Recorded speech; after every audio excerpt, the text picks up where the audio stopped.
I'd like to talk to you today about the 7 common mistakes people make when buying a retirement home. If you're interested in that, please stay tuned. We're going to take a closer look. My name is John Weber. I am an associate broker with Charter One Realty. Let's take our look.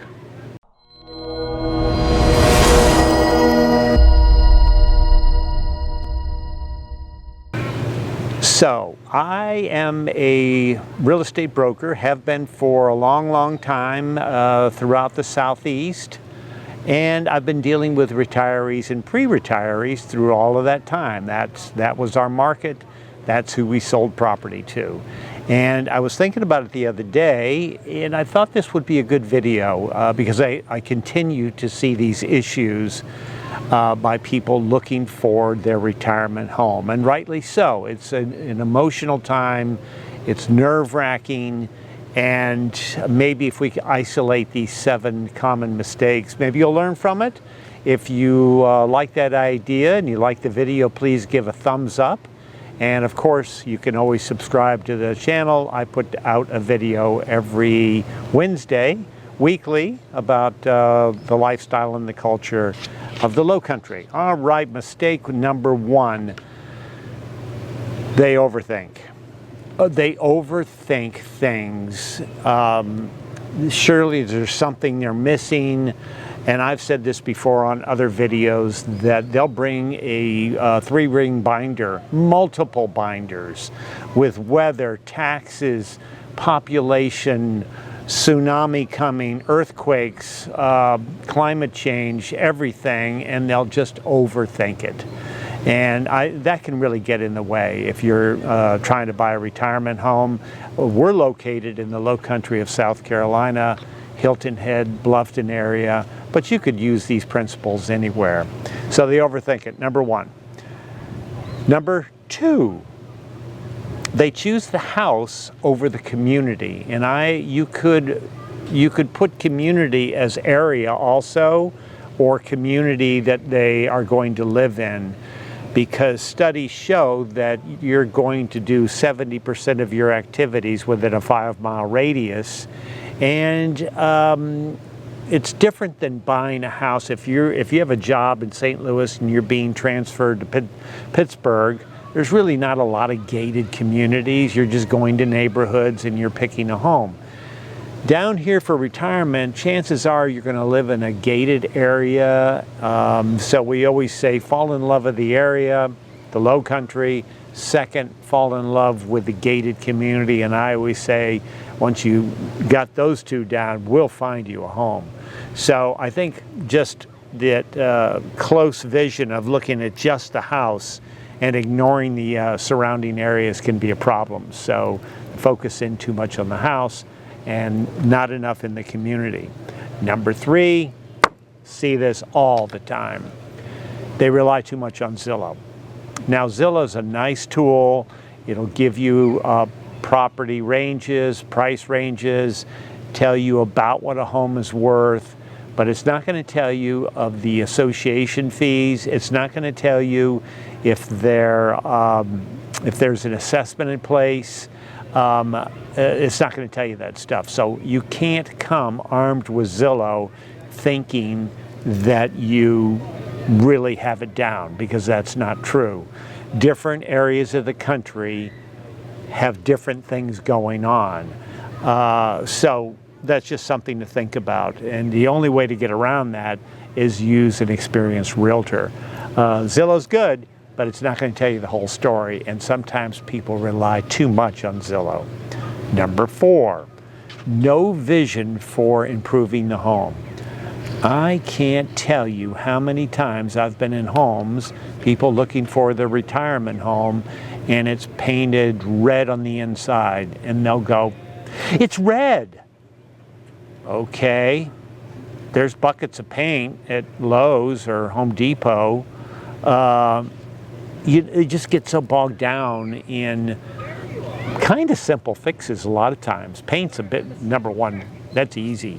But there might be blowing out a wall. Some of these homes down here in the Lowcountry are older, so it's possible that you're going to have to think past paint, and that means pushing an older wall out, expanding the kitchen area to include the eat-in, breakfast area, things like that. So you have to have a little bit of vision when you're looking for your retirement home.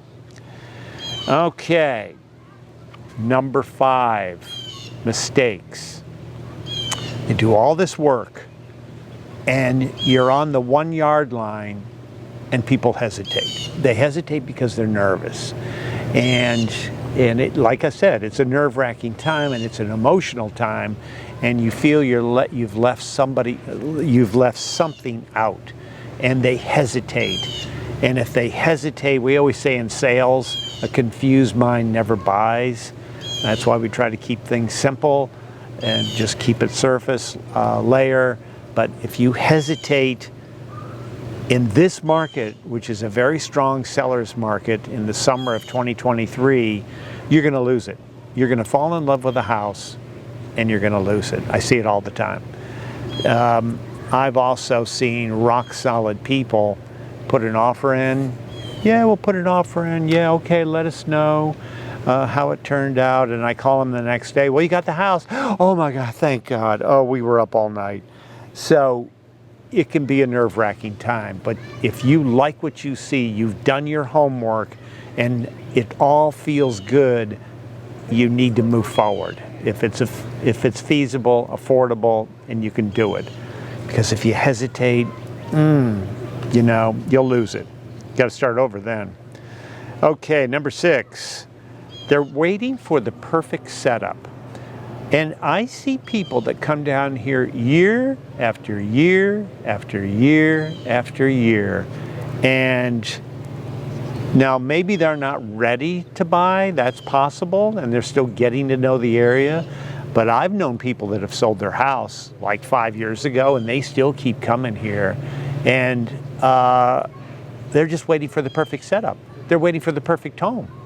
And I've said this in videos before. I got this from a couple of clients. Just give me 80% of what I want and I'll figure out the other 20%. To find the perfect home is nearly impossible. So possible home, impossible location, community, everything else.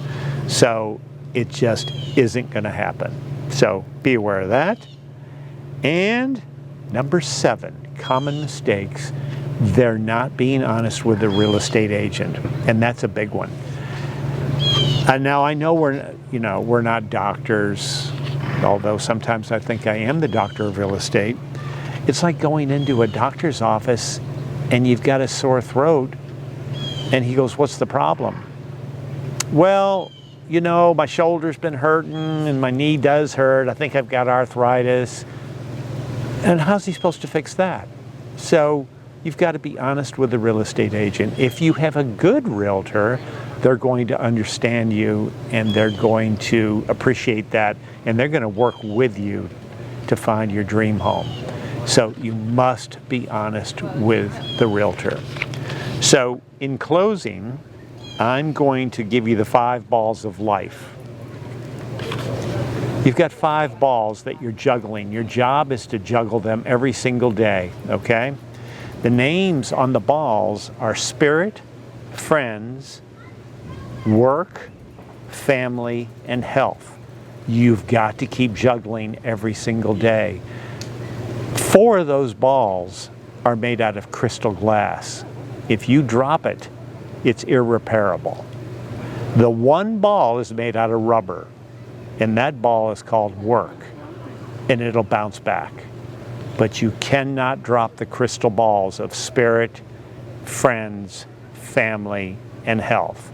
And this is a new time in your life. You're retiring, and you've got to be aware of these things to start your new life. So anyway, that's a wrap-up. John Weber in the Lowcountry. As I said, please consider subscribing to the channel. I put out a lot of useful videos. And if you have any ideas that I missed on this list, or there's a different spin on the 5 balls, put it down below. We'll take a look at it, okay? So anyway, we hope to see you in the Lowcountry. I've got a great real estate team. We're here to serve you, and we're here to find your dream home. So come see us.